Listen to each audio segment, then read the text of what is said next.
7절 말씀을 가지고 위기를 만날 때라는 제목으로 여러분과 은혜의 말씀을 나누고자 합니다. 모든 사람들에게는 위기가 있습니다. 위기. 그 위기를 어떻게 해결하는가 하는 것이 우리 인생의 숙제고 문제입니다. 인생에서 그 누구도 고난을 겪지 않는 분 한 분도 안 계시지요. 요즘 미국이나 한국, 전 세계를 보면 정치와 경제를 보면 다 위기라고 합니다. 이 엘파소 지역만 봐도 위기라고 합니다. 많은 분들이 경기가 어렵다고 하고 위기라고 하고 어떻게 해야 되느냐는 힘든 외침을 하게 됩니다. 나라의 위기뿐만 아니라 개인적인 위기, 경제적인 위기, 관계의 위기, 여러 가지 등등 많은 모양으로 위기를 우리는 갖고 있습니다. 그래서 인간은 위기를 맞게 되면 어떻게 해서든지 위기를 벗어나기 위해서 방법이 선하냐 악하느냐는 상관없이 모든 방법을 동원해 이 위기를 돌파하고자 탈출하고자 합니다. 그러나 하나님은 우리가 위기에 서 있을 때뿐만 아니라 우리가 그 위기를 어떻게 극복하며 해결해 나가는가에 대해서도 하나님은 깊은 관계 또한 깊은 관심을 갖고 계십니다. 그냥 너희들만 힘들어라, 나는 그냥 하늘에서만 있겠다가 아니라 하나님은 우리의 위기를 깊이 관심 갖고 계십니다. 그래서 인생의 그 어떤 위기보다 심각한 위기는 세상에서 말하는 경제적인 위기, 가정의 위기, 생명의 위기보다 하나님으로부터 멀어지는 영적인 위기를 저는 말씀드리고 싶습니다. 우리는 세상적인 것에 너무 민감해서 현실의 위기에만 빠져 있습니다. 조금 돈이 부족하거나 아니면 건강에 이상이 생기거나 아니면 인간관계 문제가 생기면 거기는 되게 민감합니다. 그러나 우리가 가져야 될 민감성은 어디에 두어야 되는가? 하나님과의 관계, 우리 영적인 위기를 우리는 즉시하고 하나님 앞에 기도하며 나가야 됩니다. 그래서 오늘 말씀은 절대 절망의 위기에 빠진 나라와 그 속에서 또 다른 어려움에 또한 위기에 빠져 들어가는 젊은이들을 통하여서 하나님께서 오늘을 사는 우리들에게 위기 속에서 어떻게 하나님의 방법으로 해결해 나갈 것인가, 그 방법에 대해서 말씀해 주시고 계십니다. 오늘 말씀을 통하여 위기를 겪고 계신 우리 모두가, 그러니까 여러분들이 하나님의 은혜 가운데 그 위기를 돌파하고 하나님이 주신 응답을 받아 누리길 소망합니다. 우리 다 같이 1절과 2절을 읽어보겠습니다. 우리 스크린을 통해 읽어봅니다. 유다왕 여호야김이 위에 있은 지 3년에 바벨론왕 느부갓네살이 예루살렘에 이르러 그것을 애워쌌더니 주께서 유다왕 여호야김과 하나님의 전 기구 얼마를 그의 손에 붙이심에 그가 그것을 가지고 신할 땅 자기 신의 묘에 이르러 그 신의 보고에 두었더라. 유다왕 여호야김은 3년 동안 바벨론을 섬기다가 배반했습니다. 조공을 바치다가 배반했고 그리고 뒤통수를 쳤어요. 그래서 그는 느부갓네살 왕에게 포로로 잡혀가게 되고 하나님의 전 기구, 하나님의 이 성전에서 쓰이는 그 물품들을 빼앗기고 이방, 그것도 하나님의 물품을 이방 신들이 모아놓은 그 창고에다가 들여놓게 됩니다. 수치와 모멸을 당하죠. 2절을 보시면 하나님은 말씀대로 살지 아니한 유다에 대해서 그 대가를 지불하도록 하셨어요. 그래서 하나님의 말씀에 불순종하고 배반하면 그 대가를 지불해야 합니다. 하나님은 용서를 구하면 어떤 죄라도 용서해 주시지만 사랑한다는 이유로 죄를 묵과하시는 분, 그냥 지나치시는 분이 아닙니다. 왜냐하면 하나님은 공의의 하나님이시기도 하기 때문입니다. 그래서 하늘에서 비가 내려 하나님을 믿는 사람이나 믿지 않는 사람들이 누구나 그 비의 혜택을 누리게끔 하시는 공의의 하나님이십니다. 하나님만 믿으면 믿는 자들에게만 비와 햇빛을 주시는 하나님이 아니라 누구에게나 햇빛을 주시는 하나님, 비를 주시는 공의의 하나님. 그래서 참 사랑은 죄를 묵과하는 것이 아니라 그 죄를 해결토록 도와주는 것입니다. 한 나라의 왕이 포로로 끌려가는 그 수치와 모멸과 어려운 문제를 당하게 되는데 그 한 사람의 수치가 아니라 나라의 수치고 굴욕입니다. 희망이 사라지는 것입니다. 또 하나님의 전체 기구의 얼마를 빼앗긴 것은 엄청난 사건입니다. 이 성전 안에서 쓰는 마이크를 갖다가 갖고 가고 그리고 드럼을 갖고 가고 하나님께 드렸던 성찬 기구를 갖고 가고 하나님께 쓰임받았던 그 성물들을 빼앗기게 됩니다. 이것은 엄청난 사건입니다.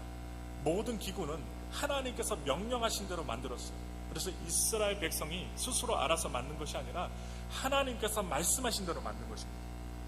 그러므로 하나님의 말씀대로 순종하여 그것을 성소에 넣고 하나님께 제사를 드릴 때 사용했던, 하나님께 구별되어서 드렸던 귀한 성물이었습니다. 그래서 하나님께서 구별하신 거룩한 것죠. 거룩한 것, 이방인들로 말미암아 더럽히도록, 이방인들이 빼앗아 가도록 누가 허락하셨어요? 하나님이 허락하셨어요. 하나님의 것은 하나님이 허락하지 않으면 절대로 갖고 갈 수가 없습니다. 하나님께서 허락하셨기 때문에 하나님의 성물을 빼앗기게 되었습니다. 그래서 하나님께서 허락하지 않으시면 이 세상에 어떤 일도 일어나지 않습니다.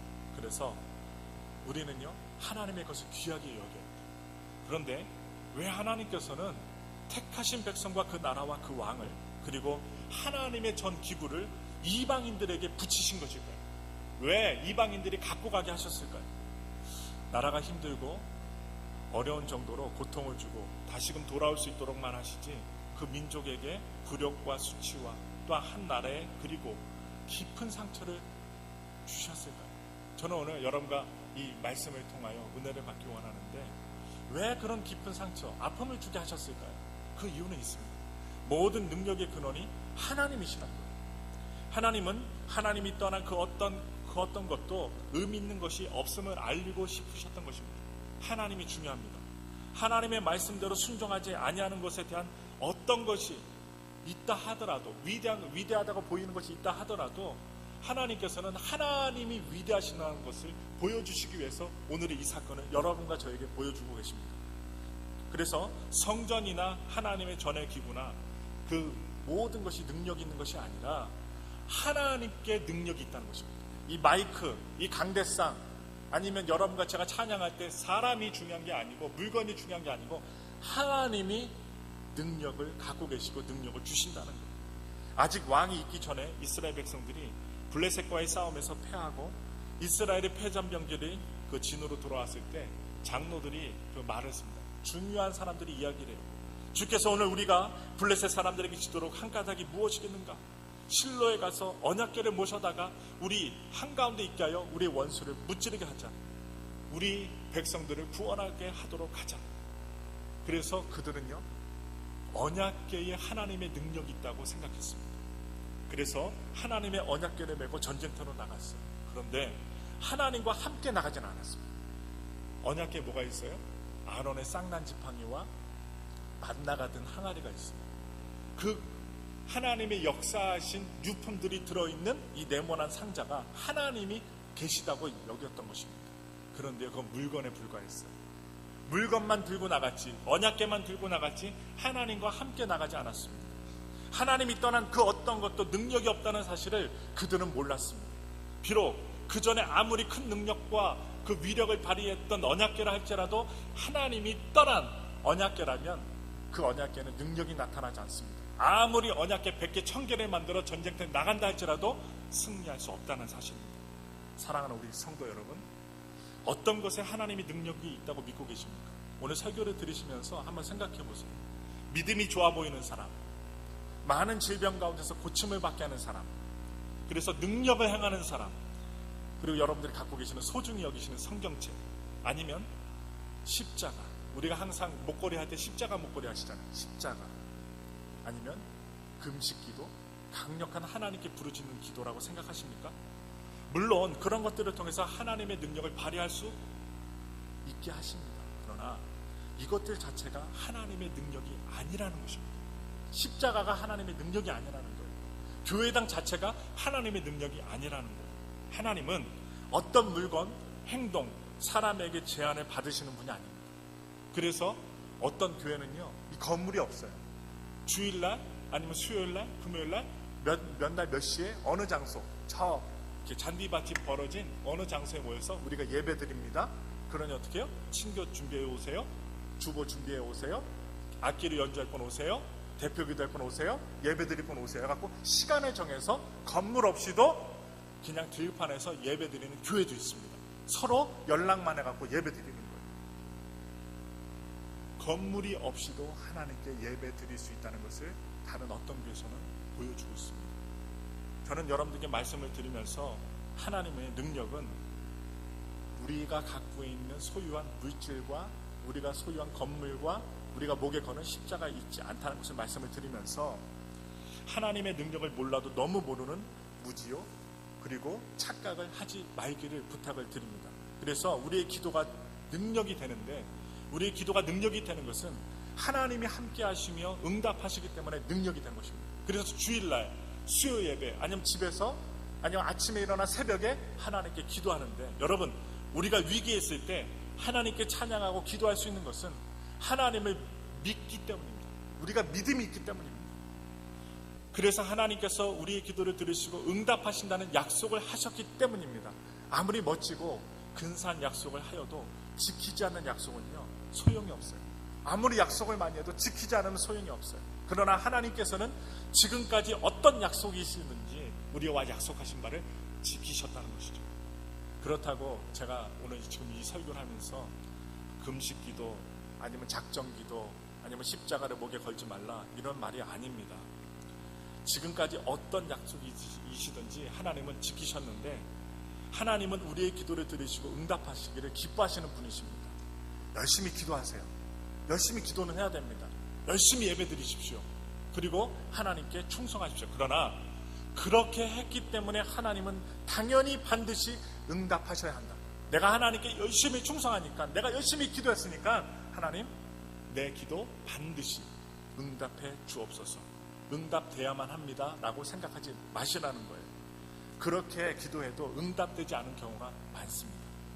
하나님은요 우리의 작정기도 금식기도 우리가 헌신 충성 봉사 헌금을 많이 내고 그리고 시간을 들여 하나님께 예배드리고 그렇게 해서 응답하시는 것이 아니라 하나님의 때가 되었기 때문에 응답하시는 것입니다. 하나님의 때가 되고 하나님과 우리의 비전과 마음이 맞으면 응답하시는 것입니다. 그 어떤 경우도 하나님이 떠난 상태라면 아무런 의미가 없습니다. 하나님의 능력은 어떤 것에 있는 것이 아니라 오직 하나님께 있습니다. 그러므로 모든 능력의 근원은 하나님이십니다. 여러분도 오늘 기억하실 때 나를 구해주고 나를 이끌어주고 내가 말 못하고 끙끙하는 이 인상의 문제를 해결해 줄 분은 옆에 있는 분, 앞에 있는 목사가 아니라 내 남편이 아니라 내 아내가 아니라 내 물질이 아니라 오직 하나님, 예수 그리스도라는 사실을 기억하십시오. 오늘 3절에서 5절의 말씀을 다 같이 읽겠습니다. 왕이 방단장 아스보나스에게 명하여 이스라엘 자손 중에서 왕족과 귀족의 몇 사람 곧 흠이 없고 아름다우며 모든 재주를 통달하며 지식을 구비하며 학문에 익숙하여 왕궁에 모실 만한 소년을 데려오게 하였고 그들에게 갈대아 사람의 학문과 방언을 가르치게 하였고 또 왕이 지정하여 자기의 진미와 자기의 마시는 포도주에서 그들이 날마다 쓸 것을 주어 3년을 기르게 하였으니 이는 그 후에 그들로 왕의 앞에 모셔서게 하려 함이었더라. 바벨론 왕 오늘 느부갓네살 이 왕은요 유다 왕을 포로로 잡아가고 하나님의 정기구를 자신의 그 신의 보고 창고에 보관하는 것으로 그치지 않고 유다 땅을 속국으로 만들려고 하고 있습니다. 그 뜻을 이루기 위해서 그가 택한 방법이 있어요. 유다의 왕족과 귀족 가운데 지도자가 될 만한 사람들을 뽑아서 자기 사람들로 만드는 것이었습니다. 왜냐하면 한 나라의 운명은 결국 지도자들에게 달려있기 때문입니다. 그러므로 유다는요 왕의 잘못으로 인해 온 나라가 포로가 되는 수치와 모멸과 굴욕을 당했어요. 만약 그 왕이 하나님 앞에 바로 섰다고 한다면 그들에게는 이러한 위기와 어려움은 없었을 것입니다. 한 가정이 중요합니다. 근데 그 가정이 누가 중요합니까? 지도자인 아빠와 엄마가 중요합니다. 한 교회는 목사와 중요 재직들이 하나님 앞에 바로 설 때 그 교회는 하나님께 쓰임받고, 한 회사도 한 CEO, 그 회장이 올바른 길로 갈 때 하나님께서 그 단체와 회사를 잘 이끌어 주십니다. 그래서 오늘 우리가 성경을 통해 볼 수 있는 것, 느부갓네살 왕의 정책입니다. 이 느부갓네살은 이방인의 왕이었지만 세상적으로 볼 때 참으로 현명한 사람이었어요. 지혜로운 왕이었습니다.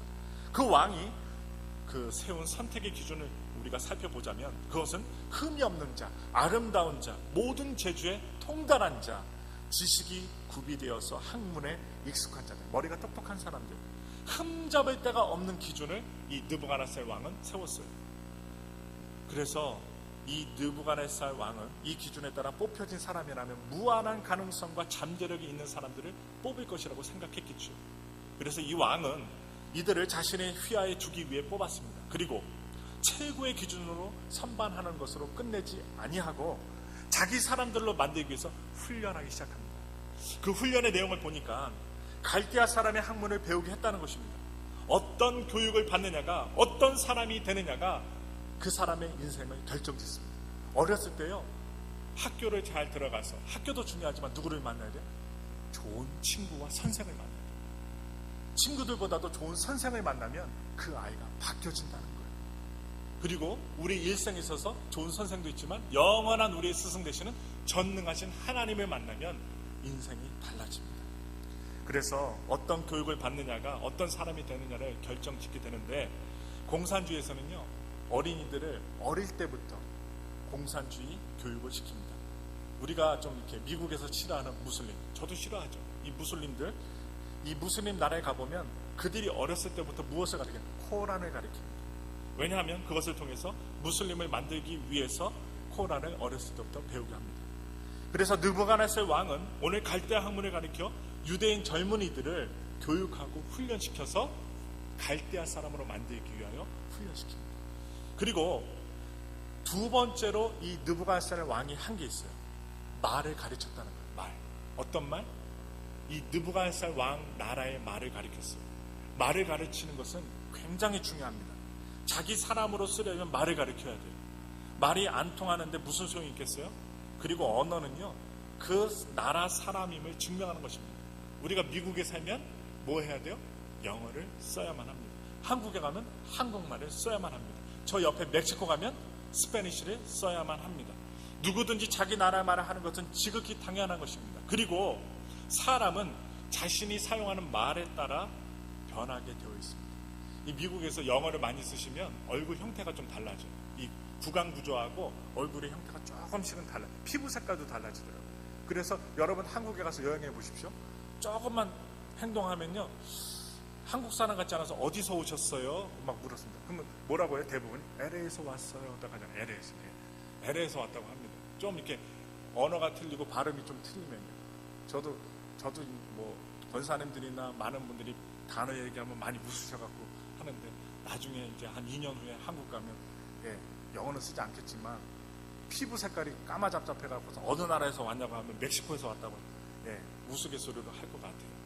그래서 그가 어떤 사람인지 말하는 것에 따라 달라지고, 유대인들의 젊은이들이 왕궁에서 훈련을 받았는데 그들은 그들의 격식에 맞는 고급 언어를 배웠을 것입니다. 여러분은 그리스도인들에게 맞는 언어를 사용하고 계십니까? 하나님으로부터의 훈련을 얼마나 받고 계십니까? 우리는 세상 사람들과 사용하는 언어가 달라야 하는 것입니다. 세상 사람들 안 된다고 할 때 하나님께 기도하고 하나님 도와주시면 된다라고 얘기해야 되고, 세상 사람들이 말하는 대로 그대로 따라하지 마시고 하나님이 주시는 소망과 은혜의 말을 소금이 고르게 하듯 말씀하시는 여러분과 제가 되길 바랍니다. 세 번째로 우리가 살펴보면 느부갓네살 왕은 왕의 음식을 먹게 했습니다. 왕의 음식을 먹는다는 것은 굉장한 예우여 대우였어요. 최고로 대접하며 환심을 사려고 했는지도 모르겠습니다. 그러나 한 가지 분명한 것은 느부갓네살 왕은 자기의 사람을 만들기 위해서 결코 그 교육받고 훈련받는 사람들을 소홀히 대접하지 않고 최고로 대우했다는 것입니다.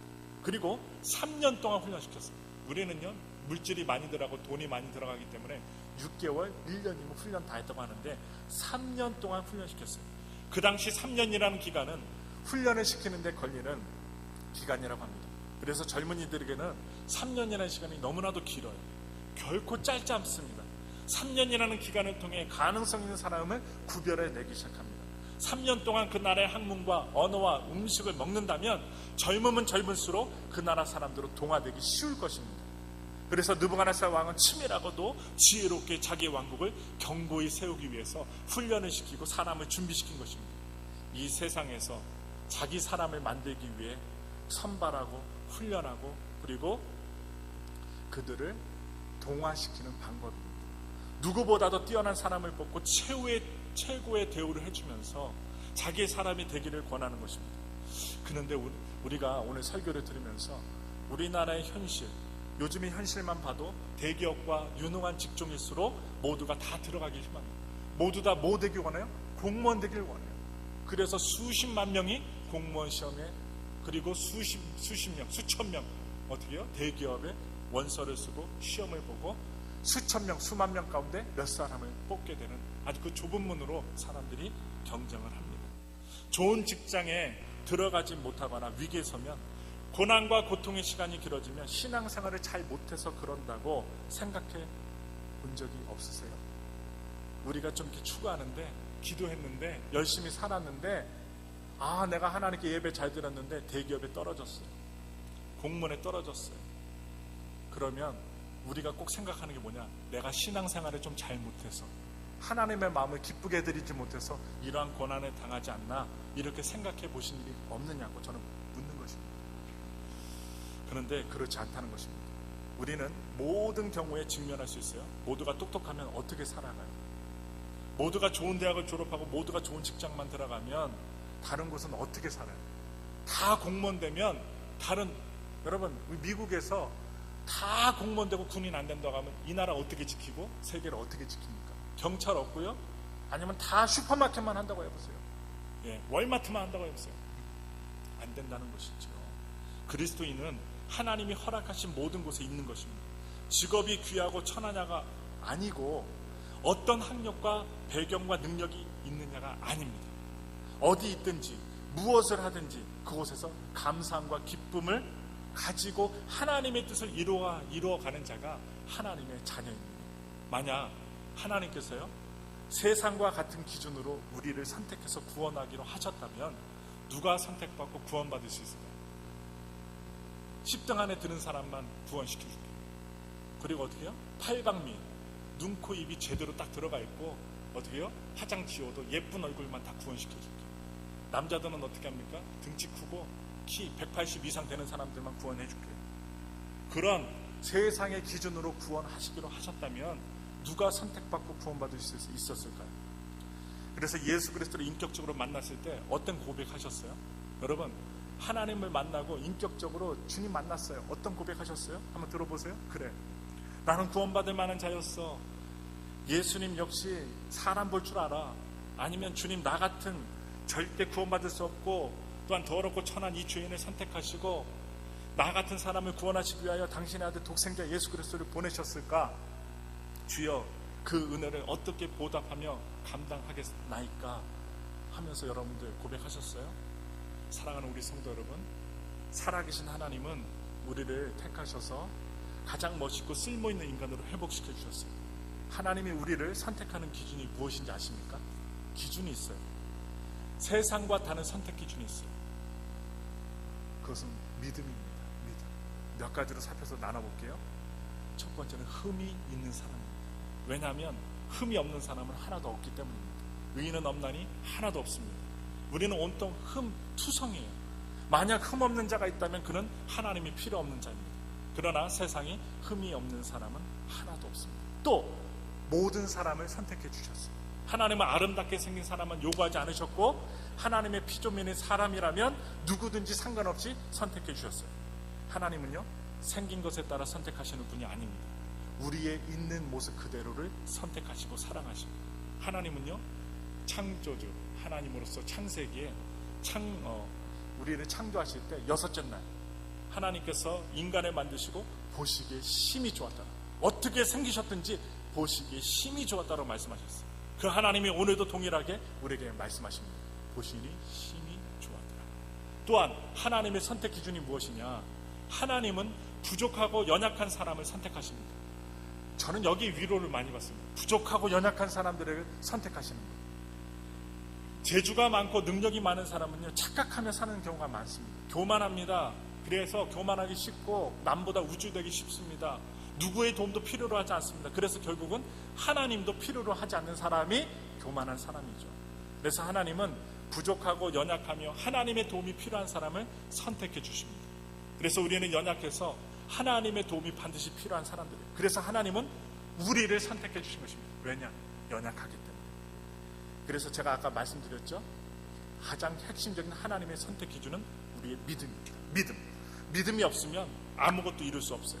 우리가 구원을 받는 것은 예수 그리스도를 나의 구세주로 영접하는 것, 그것으로 되는 것입니다. 그 사실을 우리가 믿어야 합니다. 믿지 않으면 아무 소용이 없어요. 하나님께서 우리를 선택하신 이유는 우리를 구원하시기 위해서입니다. 세상은요, 자신의 꿈을 이루기 위해서 선택하지만 하나님은요, 우리를 회복시키고 또한 우리의 필요를 채우시며 우리를 축복하시고 구원하시기 위해서 우리를 선택해요. 그래서 우리의 상한 마음과 어려움과 고난 가운데 있는 우리를 새롭게 하시기 위하여 우리를 축복하시고 또한 선택해 주셨습니다. 사랑하는 성도 여러분, 어떤 형편에 어떤 상황에 계세요? 어떤 것들이 여러분들의 마음을 상하게 합니까? 어떤 위기에 계십니까? 세상은 우리에게 엄청난 것을 요구합니다. 부도를 막으려면 돈을 갚아라, 신용을 지켜라, 관계를 회복하려면 나에게 무릎을 꿇고 용서를 구하라. 세상은 우리가 감당할 수 없을 만큼 요구합니다. 조건을 겁니다. 세상의 사람들은 기준에 도달하기 위해서 엄청난 노력합니다. 밤잠 안 자면서 돈을 벌고 열심히 삽니다. 그렇지만 소수의 사람들이 그 기준에 도달하고 대부분의 사람들은 좌절과 실패와 그 낭망 그리고 절망한 것을 경험하게 됩니다. 그러나 하나님은요, 우리들에게 다른 조건을 제시해요. 희망입니다. 어떤 것이냐? 너 있는 그대로 오라고 하셔요. 너 있는 그대로 오라. 하나님 우리에게 말씀하시기를 너의 있는 지금 그대로 나오라. 너의 상처가 있든지 어떤 형편에 있든지 가난하든지 부하든지 상관없이 있는 그대로 나오라. 지금 신앙생활이 어떠냐도 묻지 않습니다. 너 기도 안 해? 나오지 마. 우리는 그렇게 하죠. 너 나한테 해코지했어? 넌 절교야. 하나님 그런 조건 내걸지 않습니다. 있는 그대로 나오라고 하십니다. 그래서 흠없는 자나 아름다운 자, 모든 재주에 통달한 자나 지식과 학문에 능통한 자, 세상이 부러워할 만한 자를 원하는 것이 아닙니다. 지금 있는 그대로 나오라. 그리고 내가 나올 때까지 기다려줄게. 기다릴 테니 나오라. 하나님은 우리를 자녀 삼으시기 위해 선택하셔서 구원하시고 가장 쓸모없는 우리를 쓸모있는 자로 바꿔주셨어요. 죽을 인생을 살 인생으로 바꿔주셨어요. 이것이 바로 하나님의 은혜와 긍휼이며 사랑입니다. 여러분, 그 사랑과 긍휼과 은혜를 체험하시면서 나가셔야 돼요. 많은 분들이 교회에 오면요, 절망해요. 하나님 죄 지었는데 부족한데 또 죄를 지었군요. 그래요. 어떻게요? 자신을 갖다가 어떨 때는 학대하죠. 그러지 말라는 거예요. 부족하니까 주님 앞에 나왔어요. 우리 다 같이 6절과 7절을 읽겠습니다. 우리 다 같이 6절과 7절을 봉독합니다. 그들 중에 유다 자손 곧 다니엘과 하나냐와 미사엘과 아사랴가 있었더니 환관장이 그들의 이름을 고쳐 다니엘은 벨드사살이라 하고 하나냐는 사드락이라고 하고 미사엘은 메삭이라 하고 아사랴는 아벳느고라 하였더라. 다니엘과 하나냐와 미사엘과 아사랴는 나라의 슬픔 속에서 바벨론의 사람이 되기 위해 또 선발되었습니다. 이것은 좋은 일이 아닙니다. 슬프고 어려운 상황이에요.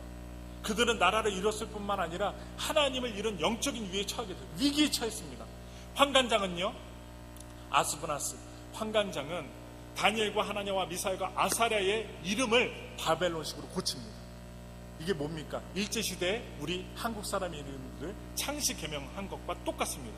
그 뜻을 보면 이렇습니다. 다니엘은 하나님은 나의 심판자가 되신다라는 뜻인데 벨드사살이라고 했어요. 이건 뭡니까? 여신이여 왕을 보호하소서. 이 여신이 어떤 여신이에요? 이방 여신입니다. 하나냐는 야훼는 은혜로우시다라는 뜻인데 사드락이라는 이름으로 바꿨습니다. 이 뜻은 무엇인가? 나는 하나님을 두려워한다 라는 뜻이에요. 미사엘이라는 이름은 하나님과 같은 분이 누구시냐 이런 뜻인데 위대하신 하나님을 높이신다는 이름인데 메삭은 나는 하나님 앞에서 무시되고 수치스럽고 낮아졌다. 아주 수치스러운 이름으로 바꿨습니다. 그리고 아사랴는 야훼는 도우신다. 하나님이 도우셨다는 뜻인데 아벳느고는 느보의 종이라는 뜻입니다. 바로 이방신의 종이 되라는 뜻이에요. 이들은 하나님에게 경외함과 하나님과 함께하는 이름을 철저히 무시당하고 이방의 신을 경외하는 이름으로 고침을 받고 변경되게 됩니다. 이름을 바꿨어요. 신앙의 방향을 바꿨어요. 그들은 이름을 바꾸는 것을 통하여 하나님을 조롱했습니다. 바로 느부갓네살 왕이. 이름은 중요합니다. 이름에는요, 그 사람에 대한 소망이 담겨 있는 것입니다. 여러분들 모두 이름이 있어요? 이름의 뜻이 있어요. 이름이 나쁜 이름이 있습니까? 있기도 합니다. 왜 그래요? 하도 많이 애들이 죽었기 때문에 간난이 개똥이라는 이름을 지기도 합니다. 그런데 대부분의 이름들은 다 뜻이 좋습니다. 그래서 이름을 그냥 지은 사람 하나도 없어요. 앞으로 그런 사람이 되기 원하기 때문에 이런 사람이 되라고 이름을 아름답게 지어줬습니다. 하나님께서도 하나님의 계획하심에 따라 이름을 바꿔준 사람이 있어요. 누구일까요? 아브라함입니다. 아브라함은요, 그냥 한 무리의 아버지라는 뜻인데 아브라함으로 바꿔주셨어요. 열국의 아버지라는 이름으로 바꿔주셨어요. 야곱은 뭡니까? 야곱, 발꿈치를 잡는 자입니다. 이게 뭡니까? 뒷머리털을 잡는 자입니다. 항상 남의 뒷덜미 잡는 자는 사람 뜻이었는데 야곱을 이스라엘로 바꿔줬어요. 이스라엘은 하나님의 전투자, 하나님에 대한 전투자라는 뜻입니다. 그래서 오늘 이름을 통하여 유다를 보면 유다는 굉장한 위기에 있습니다. 왕이 포로로 끌려가고 그 나라의 미래의 희망인 젊은 청소년들, 젊은이들이 속국으로 선발되어 그 나라 사람이 되기 훈련을 받는데 3년 동안 받습니다. 기가 막힌 위기입니다. 우리들의 삶도 이런 형편에 처할 수 있습니다. 우리는 위기 속에 있으면 희망과 소망보다는 낭만과 좌절을 하기 쉽습니다. 인생을 살다 보면 그 누구도 예외 없이 위기를 경험합니다. 저와 여러분도 위기를 경험했습니다. 또한 앞으로도 경험할 것이고 좋은 일을 만날 것입니다. 그러나 만약 위기 때마다 절망하고 낭망한다면 세상의 사람들이 그리스도인 우리를 볼 때 어떻게 보겠습니까? 우리가 하나님의 자녀인 것을 무엇으로 증명할 수 있겠습니까? 위기를 만나요. 근데 세상 사람들과 똑같이 술 마시고 고통스럽고 절망하고 낙담하고 부정에만 한다면 세상 사람들이 그리스도인 엘파소 순복음교회 다니는 목사요 성도인데 우리를 어떻게 볼 수 있겠습니까? 어떤 위기 속에 있든지 두려워하지 말고 염려하지 마십시오. 지금 우리가 처한 위기는 지나갈 것입니다. 우리가 속해 있는 사회가, 교회가, 가정이, 젊은이들이 위기 속에 있는데 그러나 두려워할 필요가 없습니다. 성장과 성숙을 위해서는 반드시 위기가 필요합니다. 참 신기해요. 간혹 가다가 위기가 있고 문제가 있으면요 정신 바짝 차리게 되더라고요.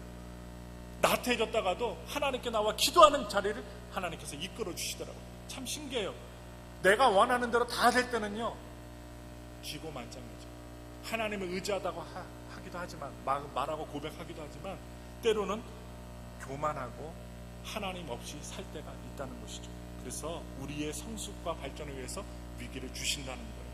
그래서 하나님께서는 우리를 더욱 성장시키고 성숙시키를 원하시죠. 지금 우리가 깨어서 이 나라와 민족을 위해, 이 사회를 위해, 교회와 가정을 위해, 이 엘파소 지역을 위해 기도한다면 하나님께서 늘 새롭게 변화시켜 주시고 또한 성숙하고 발전으로 만들어 주실 것입니다. 마지막으로 말씀드려요. 위기는요 회개하며 기도할 때라는 거예요. 우리에게 필요한 것이 있다면 그것은 미스바 광장, 이스라엘 백성들이 위기가 있을 때마다 뭐 했어요? 기도했다는 거예요. 모여서 기도했다는 거예요. 하나님께서 우리를 이 땅의 젊은이들을, 이 땅의 교회를, 이 엘파소 지역을 하나님께서 변화시켜 주시고 회복시켜 주시고 우리의 가정을 새롭게 하여 주시옵소서. 우리가 무릎 꿇고 기도해야 한다는 것입니다. 우리가 그분 앞에 기도하면 그분이 긍휼히 여기사 이 사회를, 이 교회를, 또한 엘파소 지역을 변화시켜 주실 것입니다. 사랑하는 성도 여러분, 지금이 우리에게 가장 좋은 기회입니다. 모든 위기를 변화시켜 가장 좋은 성숙과 변화의 시간으로 만들 시간이 바로 위기의 시간입니다. 기도해야만 합니다. 기도는요 하나님의 보좌를 움직이는 능력이 있어요. 참 신기해요. 앞이 가로막혀 있어요. 내 힘으로 어찌할 수 없는 문제가 다가올 때 참 신기한 것은 주님 앞에 나가 눈물 흘리며 기도하면 위로를 주신다는 거예요. 그리고 피할 길을 주신다는 거예요. 내가 해결 못하니까 다른 사람을 붙여주신다는 거예요. 그리고 나는 이 길만이 옳은 길이라고 생각하고 앞뒤 재보지 않고 무능력하게 이것만 바라보고 온고집 부리면서 나갔는데 기도하며 하나님, 한 능력자 되시는 하나님이 나를 도와주시면 내가 찾지 못했던 다른 방법이 보여지고 또한 힘들게 오랫동안 걸릴 일이 쉽게 걸리며 수월하게 걸리며 또한 나를 웃게 하시는 하나님, 우는 자를 웃게 하시는 하나님의 능력이 나타난다는 것입니다. 부탁드립니다. 우리 모두가 기도하기 원합니다. 좋은 일이 있을 때도 기도하지만 어려운 위기가 있을 때 이 느부갓네살 왕의 이 정책에도 하나님은 이 형제들을, 이 젊은이들을 구하셨고 이 위기 속에서 어떻게 합니까? 이 젊은이들이 더욱더 하나님을 증거하게끔 만드셨던 하나님, 그 하나님께서 여러분과 저와 함께 하실 것을 믿습니다. 한 주간 동안 살아가실 때 정말로 나의 위기와 나의 어려운 문제를 관심 가져주시는 분 바로 하나님이 계시고 예수 그리스도가 계시다는 것을 기억하시고 우리를 도우시는 하나님과 함께 승리하시길 예수님의 이름으로 축원합니다. 이 시간 기도하겠습니다.